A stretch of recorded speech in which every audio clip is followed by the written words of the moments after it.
Hello guys, welcome back to Pumpin' Educates. Ladies and gentlemen, I bring another good news to y'all. Today, we're talking about internet computer, ICP cryptocurrency. Are we going to the moon?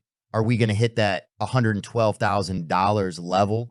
Well, we are literally only 100 times from that number. We're at $12.25 at the beginning of the year, 2024, and we haven't even entered the bull run. We're still at all-time record lows. You know, if you look at it from a yearly perspective. And there are still a lot of exciting things that are coming to internet computer, and not just that are coming to internet computer, that are currently under development and about to deploy within the ICP ecosystem. So that's what we're going to be discussing today. If you're new to the channel, make sure you're subscribed.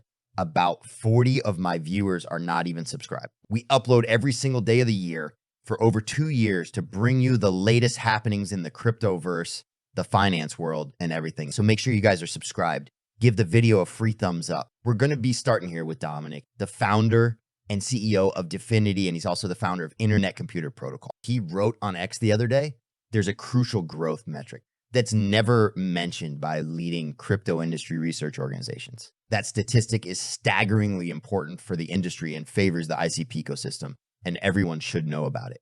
And that is the CPA, or cost per acquisition. The last significant thing he did before going full-time into crypto in 2013 was create an MOA game that grew to approximately 3 million users. It was the first and only game that he created, and its relative success rested in no small part on its super low cost per acquisition metric. So it goes on to say the cost per acquisition, or CPA, measures how much money must be invested into growth activities, including marketing, to get a new user. He says essentially at its peak, his game was acquiring new users at a rate of 1 for every 20 cents of marketing expenditure. That compared to around $4 to $12 for the rest of the industry. He said that these super low CPA provided enormous leverage from a disadvantaged position. First-time game designers and entrepreneurs usually do not succeed in creating any hits of its kind, especially with limited resources. He said the CPA metric reflects what must be spent to find users or customers or whatever that connect with a service and persuade them to stick with it. The higher the CPA, the higher the cost of driving growth, and the less sustainable driving growth in the long term becomes, because you have to keep spending more and more and more and more and more just to get the same users. And if you think about a company that's already acquired the majority of users on the planet, like Facebook or Amazon, very hard to acquire more unless you go into new markets, right?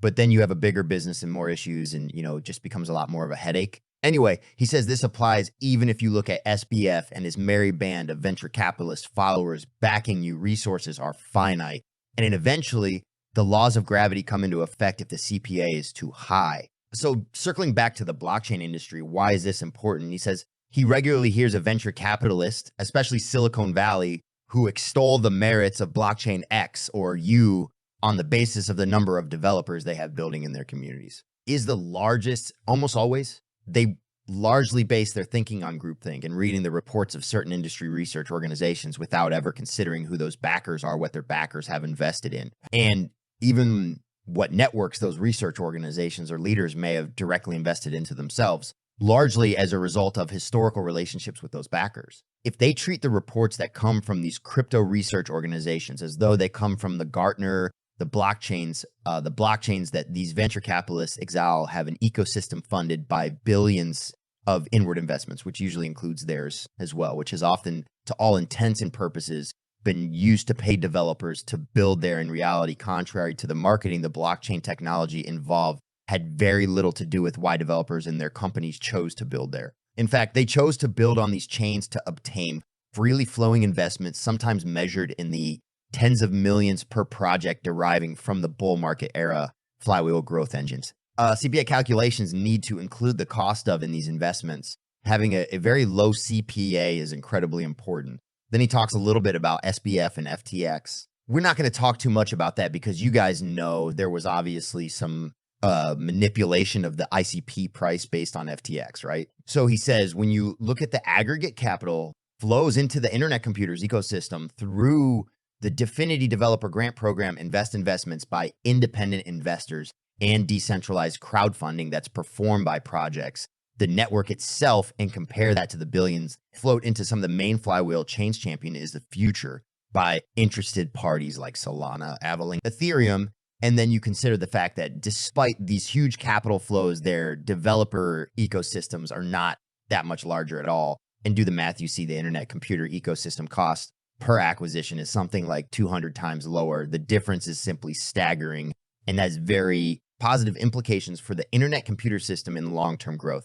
It's simply much more competitive thanks to the network's technology and how it empowers developers to go far beyond simple tokens and NFTs. And if when the capital flow changes course, it indicates the internet computer ecosystem will race ahead very quickly indeed. He says they're already seeing it happen. I would agree. When the VCS truly understand the manipulation that was happening with the internet computer at launch until now and understand the compute power of this network, the throughput of this network, the 100 uptime of this network, guys, it is so clear to me that the VCs are going to probably choose internet computer as one of their investments in their portfolio of major blockchains. And there is a very high possibility we're going to see internet computer enter the top 10 cryptos in the world and stay there for an extended period of time. This is my opinions and strategies and thesis on the market, and I can be wrong. So make sure you guys do your own research. But I would imagine many of you would probably agree that internet computers' potential upside is way higher and way more exciting than the potential downside of the ecosystem and of the value of the price. Now, dfinity also posted this where they're proposing a new peer-to-peer layer of the internet computer that is set to increase both the speed and robustness of ISP by switching to the new quick-based transport layer. And so they talk a little bit about it in this Medium article. And basically, it's a rollout of a novel peer-to-peer layer on the internet computer. Its design increases the robustness and speed while providing all the required guarantees to make the internet computer unstoppable. And so internet computer blockchain relies on peer-to-peer protocol that distributes messages or artifacts, as they call them, among the nodes of each subnet. The protocol is a set of protocols that operate on the internet computer blockchain and include the internet computer consensus protocol, the DKG, or distributed key generation protocol, or the state sync protocol. Each protocol generates artifacts and then needs the peer-to-peer layer to distribute the artifact appears in the subnet. They denote each one of these protocols, which are implemented as higher layer components above the peer-to-peer layer as peer-to-peer clients. So you can see independent data centers, IP public internet computer, and then the execution engine, that's the general architecture of ICP after introducing a separate peer-to-peer layer for state sync, a new peer-to-peer layer for all other peer-to-peer clients. Within the internet computer protocol stack is being introduced this new peer-to-peer layer provides improved network performance, ensures the guarantees required by the consensus protocol, and also makes it easier to detect the misbehavior of nodes. The newly proposed layer uses the new quick-based transport layer recently introduced. That's the migration to this new layer. The internet computer peer-to-peer layer will stop using TCP and log together. The shift to quick also means a shift to a fully asynchronous implementation of the peer-to-peer layer now. Anyway, the new peer-to-peer layer introduces the use of a novel abstract data structure called the slot table. This makes it easier to control the distribution of artifacts to peers while maintaining adequate send rates to each peer based on the connection quality and without affecting the other peers. It also enables easier detection of peer behavior. And so then they go a little bit more in depth into this. They said, this is a 10-minute read. This looks like a 40-minute read to me. And this is like a whole separate video if we want to go through this whole thing. But basically the conclusion is that the new peer-to-peer layer for consensus and similar clients improves performance of the internet computer, allows for better scalability, reduces code complexity, improves the behavior under imperfect network conditions. It has enabled certain subnets already only for HTTPS out calls related facts and proposals. To enable it for clients will soon be submitted to the dfinity Foundation. If accepted and executed, the entire peer-to-peer layer of internet computer will shift to using quick instead of TCP, making the internet computer networking layer more robust, scalable, and performant. And we also know that internet computer is very well positioned for AI because it's able to process the compute bandwidth that it would need for an AI to actually interact with a slow and constantly backed up blockchain, because then the AI compute data will never come back with any results, right? And so Dominic posted this on X saying, ICP says advanced AI models need to run as smart contracts on the blockchain. Why and how it's easiest to understand by example, imagine an LEM or large language model that acts as a company oracle, which sits at the heart of an organization as it grows larger, making it more cohesive, helping it with information flow and coordination and making it more effective. We'll call this LM's Deli, and she feeds on sources of company data such as GitHub repos, JTickets, Slack, conversations, email, etc. Team members will regularly chat with Deli to obtain information and also update her with new ideas, concerns, and latest going on. You can ask, how is Team X progressing with their task? Are they blocked by anything? Do members have new concerns or ideas? What are the recent interactions with customers? Does legal have thoughts on this? What does Bob's calendar look like? Deli will quickly become the glue that holds organizations together in the engine of efficiency. Now let's consider the risks Deli is running on traditional server computer in a collocation facility. There's a risk that she goes offline due to technical problems, which greatly disrupts the organization. But the dangerous hacker plus is worse. She's slurping a whole lot of confidential data. What would happen if the hackers got on the infrastructure and started intercepting those feeds? It's a honeypot where they can steal everything. Dominic continues. Saying, moreover, they talk about Hackers Day today and said when somebody asked how the team Bob leads is doing today, the response might be modified to say Bob hates you and is thinking of resigning. They imagine that when somebody in PR asks whether the company news, that might make a good tweet. Response might be modified to suggest podcasting a damaging lie. Even input prompts created by users might seriously modified, such that when Deli's response is delivered, the response is misleading, meaning with it has a misleading meaning within the context of the correct prompt the user thinks she processed. He says worse input prompts entered by dishonest users might be maliciously modified to update Deli with fake and misleading information, which would fatally corrupt that AI model, since by the time it was seen that she has been ingested faulty data, the neuron weights will have been changed in irreversible ways, requiring a massive retraining effort